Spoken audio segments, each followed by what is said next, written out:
Hey, it's Clay at claytrader.com, and this will be a technical analysis breakdown of some of the most popular markets in the futures world. And friendly reminder, the markets do close partially on the day of Monday due to Martin Luther King Day, but they will be open Sunday evening, and then they'll be open for a little bit on Monday. So that's what I want to cover here as we head into that section of time. Real quick before I get to the charts, though, I do want to personally invite you to check out this prop firm. If you're either new to futures or looking for a new prop firm, the one I use and recommend, just go to claytrader.com/take profit, and they are open to basically people around the world too. Now, if you do see your country on that list, unfortunately, you would not be able to sign up, but the vast majority of countries are not on the list, so they really do open a wide gate for people to get involved in the U.S. market through the futures world. So keep that in mind if you're enjoying what you see and you do want to step more into futures, but you want to do it in a very cost-effective and smart way that I think prop firms are a great way to consider doing. So one quick clarification, I'll be looking at the 30-minute time frame for each of these products. So just keep that in mind. I think it does a good job of just mapping out where some of these overall levels are. And then I will not be looking at any of the micros, but if you're not aware, you can just use the same general patterns from the micros, from the minis down to the micros. So here's NQ, and talked about this one yesterday, and for those of you that did watch yesterday's video, hopefully remember me to put it in that trend line right there, and you can see when it did break right there, nice move up, struggled a little bit with the purple line there, 50 period moving average, and then yeah, the rest is history. Kaboom, up it went. So overall, trend line did its job there. And now as we head into the weekend, have ourselves a pretty well-defined technical pattern, and I make that comment because when you do have levels that are very well-defined, call it a self-fulfilling prophecy, call it if you want, it can produce some very dynamic movement. So we have that upper part of the pattern right here. And then there's a couple ways you could use the bottom part of it. You will want to keep an eye on that pivot point right there at the 563 area. But in my mind, as far as the overall pattern is concerned, the level that stands out to me and that I think is most important is going to be down here at that area of 487. And let me just do one color here so we can see the pattern that I'm seeing a little bit clearer. So we have our area of resistance. We have our area of support.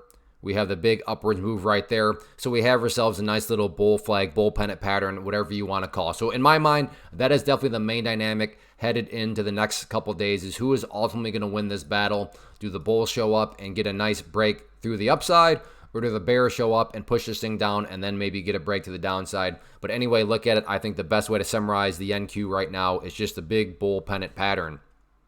Next one here is the ES, and just a monster move today once again. For those that did watch the video from yesterday, talked about that resistance line right there, and when it did finally break up through there, made a great move.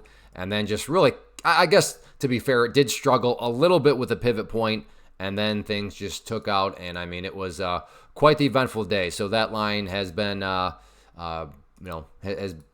served its purpose. And now once again, we have ourselves a solid bull pennant pattern. So let's just get this drawn into play here.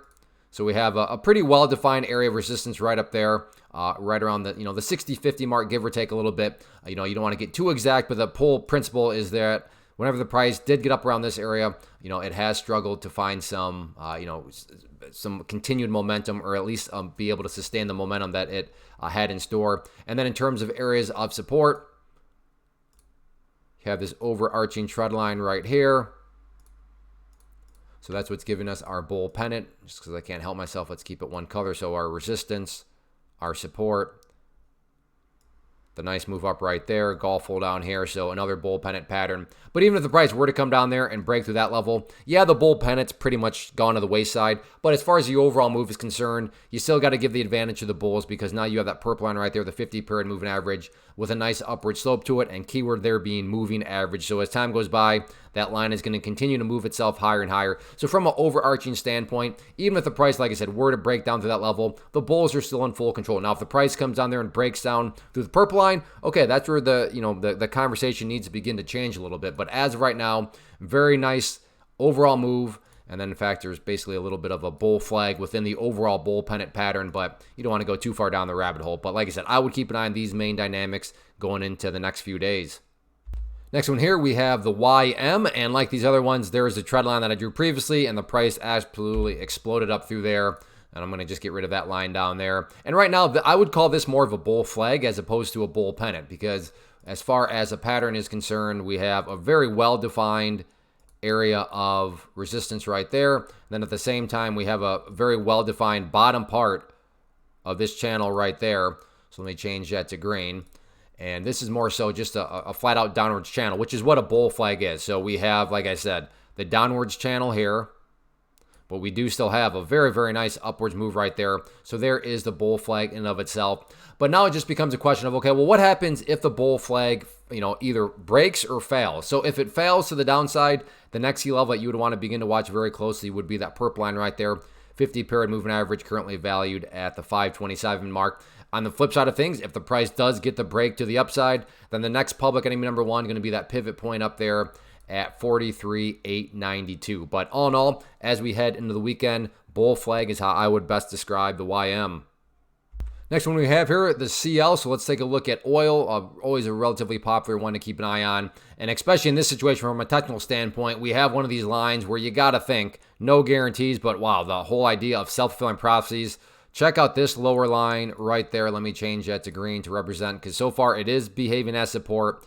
But with that being established right there, and then up here you have levels of resistance right here, and then you have this former downwards move right here, and then let me put the golf ball up here. So we have an upside down pennant, meaning this is a bear pennant pattern. And I should have noted already, just because something's in a bullish pattern does not mean the price is going to go up. Same is true here. Just because oil right now is in a bearish pattern does not mean for sure guaranteed the price is going to go downwards. Now, would that be shocking to people if it did get continuation on the downside? No, I don't think that would be shocking at all, because that would just be a classic bear pennant breakdown.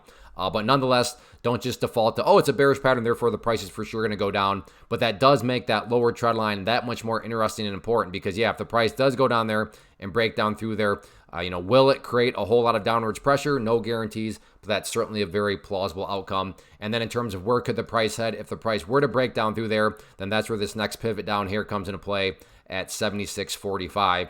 But if the price is going to try to turn around, then yeah, it does have several areas of resistance it's going to have to deal with. It's got the the 200-period moving average. It's got the upper just resistance right there. It's got the 50-period moving average, that purple line there. So that's not to say that oil can't recover back up. I'm just saying that if it is going to do that, then the bulls are really going to need to bring their A game. So keep an eye on the bear pennant here moving forward. Next one here, GC. So let's take a look at gold, and maybe the first thing that immediately stands out to you is the pivot points are the real deal. So right up there at 27.57 is where it rejected the price back there, and then you can see today, to be fair, the price did get a breakup through there, but this is just a nasty move. This is just how trading goes sometimes.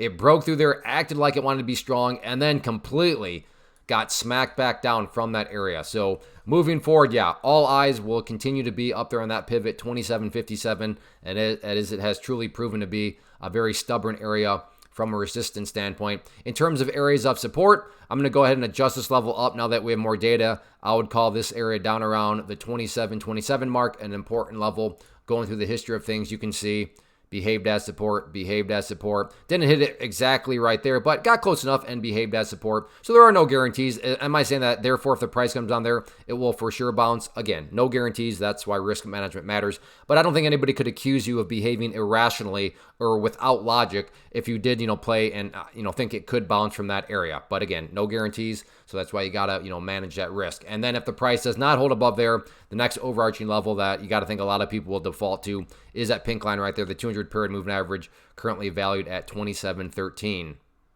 So that is what I have for you. And again, if you like what you saw and you're wanting to get more into futures, there's a lot of benefits. There's no pattern day trading rule. There's just lots of things to like. Then definitely check out prop firms. And prop firms, in a nutshell, they allow you to put very little of your money at risk. And then if you can prove yourself, there's a whole lot of upside potential. And definitely use the link that I'm showing you here, claytrader.com/take profit. I'll put in the description section too, because that will give you the best deal possible. They're always running promotions, so to ensure you get the best promotion, make sure you use that link. And then finally, if you're looking for a community that trades futures, that has lots of good futures traders in it, I trade futures myself, then definitely check out my community, claytrader.com/team. Yes, it's not free, but that is a great way to keep out the trolls, to keep out the riffraff, because it's amazing what putting a simple little pay buffer can do to only keep out the people that aren't that serious. So if you're looking for a serious environment, then yeah, $99 for 3 months. If you do the math, it's $8.25 a week. So I cannot guarantee anybody's going to make money. What I can say with a high degree of confidence is you're going to get at least $8.25 per week of value. So check it out, claytrader.com, and let me know down below if you do have any questions. So thanks for watching, everybody. Have a great weekend, and I'll see you back next week.